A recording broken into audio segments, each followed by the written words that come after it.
ಕರ್ನಾಟಕದ ನಾಗರಿಕರಾಗಿರುವಂತಹ ನಾವೆಲ್ಲ ಭಿಕ್ಷುಕರ. ನಾವೆಲ್ಲರೂ ಒಂದು ಮಾತನ್ನ ತಿಳ್ಕೋಬೇಕು.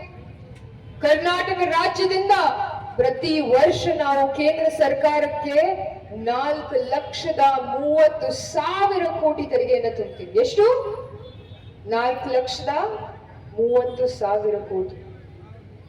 4,30,000 ಕೋಟಿ ತೆರಿಗೆಯನ್ನು ತುಂಬಿರುವಂತಹ ಕರ್ನಾಟಕ ರಾಜ್ಯದ ರೈತರಿಗೆ ಒಂದು ಸಂಕಷ್ಟದ ಪರಿಸ್ಥಿತಿಯಲ್ಲಿ ನಾವು ಇದ್ದಾಗ ನಮಗ್ ಸಹಾಯ ಮಾಡ್ರಿ ಅಂತ ಕೇಳಿದ್ರೆ ಅವ್ರು ನಮಗ್ ಹೇಳ್ತಾರ, ನೀವು ನಮಗ್ ಕೈ ಒಡ್ಲಿಕತ್ತೀರಿ, ಗ್ಯಾರಂಟಿಗಳನ್ನ ಕೊಟ್ಟು ಸರ್ಕಾರವನ್ನ ದಿವಾಳಿ ಮಾಡ್ಲಿಕತ್ತೀರಿ ಅನ್ನುವಂತಹ ಮಾತನ್ನ ಹೇಳಿದ್ರು.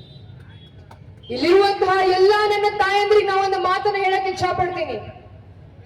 ನಾವು ಗ್ಯಾರಂಟಿಗಳನ್ನ ಕೊಟ್ಟಿರೋದಕ್ಕೆ ಒಂದು ಉದ್ದೇಶ ಇದೆ.